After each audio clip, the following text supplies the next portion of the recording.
Hi lovelies, it's Emma with Polly's Paper Crafts, and I am so excited to share this layout with you today because I love the way it turned out. This first part is slowed down because I'm showing you what I've got. I've got some fussy cut flowers from a page Evans Take Me Away paper, and I've got some acrylic paint, and I think they're in cerulean blue and turquoise, and then I've also got some gesso, or gesso, whichever. This layout is heavily inspired by Wilna Furstenberg. She is incredible with her paint and her techniques and just everything that she does. She's just so inspiring. She recently posted a video that was called, well, the layout was called Heart and Soul, I believe, and I will link to that down below. And that is what basically inspired this layout, because I watched it and it was so beautiful, but the way she'd done it just made you think that, well, anyone can do that.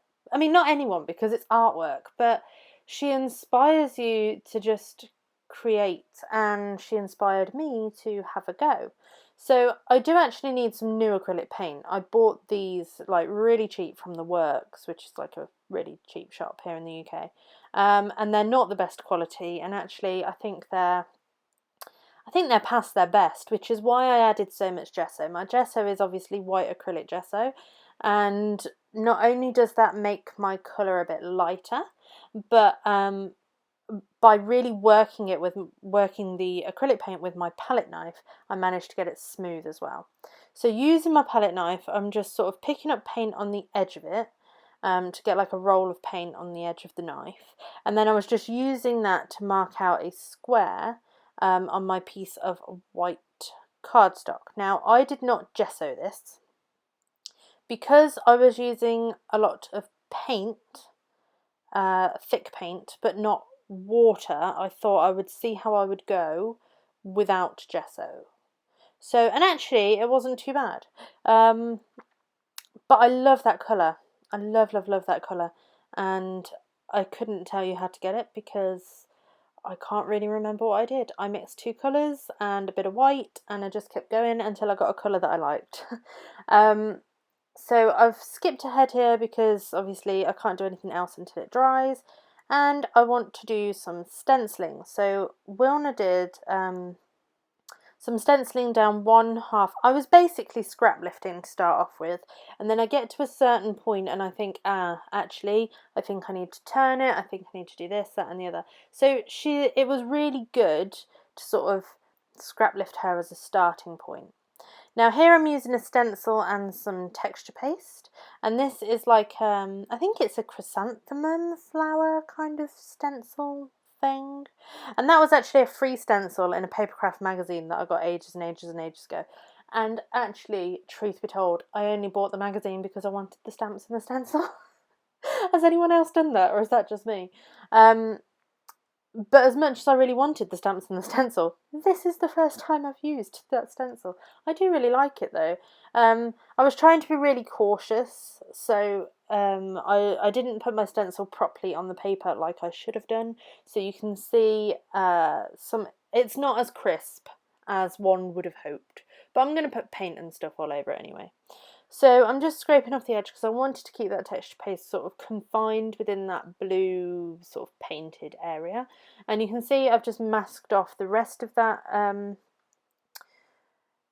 the rest of my page with that. That's just a piece of print paper, just normal copier paper, which served as a good mask and a place to rest my hand that wasn't going to be in the paint. So yeah, I had a lot of fun creating this layout. It did take a long time, purely because of drying times, because obviously I was using paint and then texture paste and then more paint, and yeah, so drying times were something to consider, but I did just get other stuff done like in the meantime, and just sort of came back to it when I thought it was ready. Here my paper stuck to my paint, so that didn't really work. And then just drying my texture paste, and yeah, it was just really fun to play, and that was like, I don't know, it was just really good. I love Wilna, and some of the things that she does are just incredible. Like, I don't know what it was about this particular layout that I just thought, I can do that. Why can I not do that? I think she's a natural teacher. I sound like a proper fangirl, don't I? Oh dear. Sorry, Wilna, if you're watching this, which you're probably not, but you know. So I tried to go over this because I wanted to. Okay, I'm going to use some of the fussy cut flowers from the Paige Evans paper, and obviously that's got pink on it.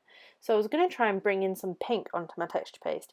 Then I started doing it with my watercolours, like my cheap watercolours, and I didn't like it. And I was thinking, oh my god, I've either got to do the whole thing or just sort of cover it up. Then I realised, actually, Emma, what are you playing at? It's watercolour. Add more water, reactivate it, and dab it up, which is what I did. And for the most part, I managed to get most of it off. So I kind of rescued that one. I was quite pleased with myself because it was starting to look a hot mess, and I wasn't happy with it at all. So here I am going to try some drippage, and I don't know how Wilna and Sue's fish are like pros at getting the drips, and I don't know whether I don't add enough water or whether it's my paint that's not so great, or maybe it's just me, I don't know. But yeah, my drips weren't, I had to work for them. I had to work for the drips, and I got it all over my table, but you know. So what I'd basically done is taken, because I'd mixed loads of paint for my background colour, so I just kept adding gesso to make it lighter, and I think I added a little bit more blue just to make it a slightly different. Yeah, see, I'm adding a bit more there because there wasn't enough of a contrast with my drips for my liking. So I added some more blue just to get that slightly different colour, and then I'll do some more drips. Maybe I used the wrong brush to do it, or maybe I don't put enough paint on the brush. I don't know. I always have to spray it when it's actually on my paper. Then I was a bit annoyed because I'd run off the edge of my square, but you know, I work with it. So I actually left this to dry for quite a while. It took quite a while to dry because obviously the drips are like it's quite a lot of liquid or quite a lot of paint, so it did take a little while. But this is dry now. I've skipped ahead, and I do apologise because the light in my video goes really, I don't know, I craft next to my bedroom window, so I've got my table in my bedroom, and because this layout took all day, the sun had come round and started to set, so I get shafts of light across my desk right at the end. But I am going to put some clear sort of close-ups and stuff in so you can see. So here I am hot gluing those flowers on. Now I don't usually hot glue stuff. The only reason I did was because I had the texture paste there and I wanted that to stick, and because it had taken most of the day to get to this point and I didn't want to wait any longer for wet glue to dry.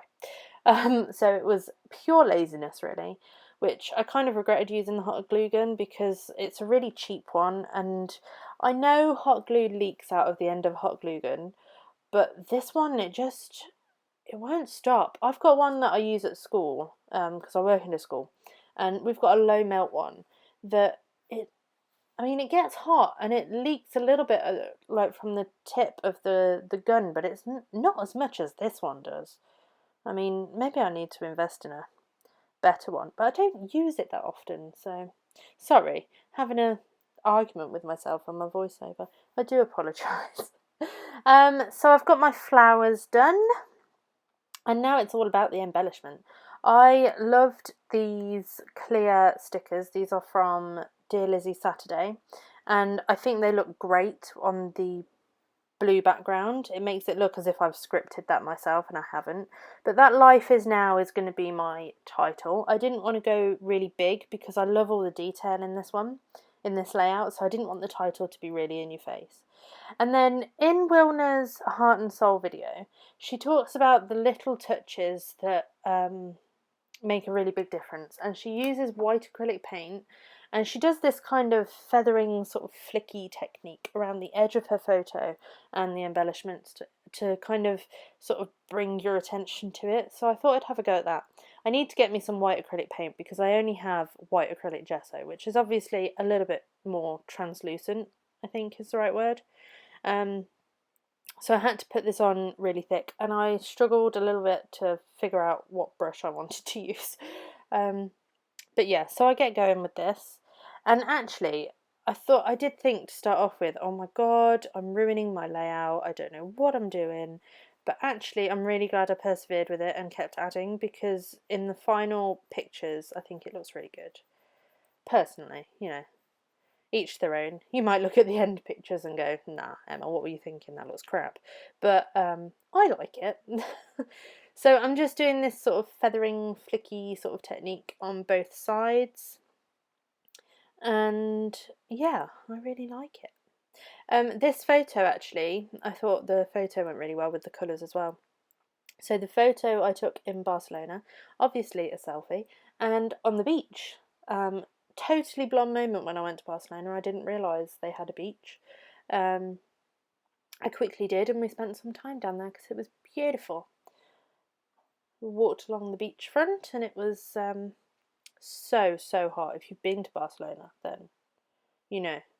I mean, it was so hot when we went, but it was gorgeous, and I would love to go again. So here I've added some more white acrylic gesso and watered it down a little bit, and then I'm doing some flickies.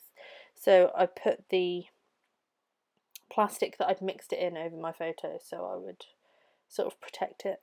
And you can't really see the flickies on the... Let's see, here's the light going funny. You can't really see it on video, but you can in real life, and it looks good. I also pulled out my white gel pen. This is the Souffle pen by Sakura Jelly Roll Souffle. So it dries with like a slight glaze almost. And I do actually use it to write Barceloneta Beach in the bottom right hand corner, which you will see in the close-ups. You could also see at the end there I was trying to find a piece of card to back the layout with. I really wanted to use that teal, but I'd already cut that down for some other reason and didn't have any more of it. So I actually used like a light sort of grey, which does work because it picks up on the grey in the flowers. So yeah, there's my layout, guys. I loved this one. If you haven't already, go and check out Wilna's Heart and Soul video because it's amazing. And give this a go yourself because it's so easy and so effective. And she's awesome. So until next time, guys, I will see you soon. Bye!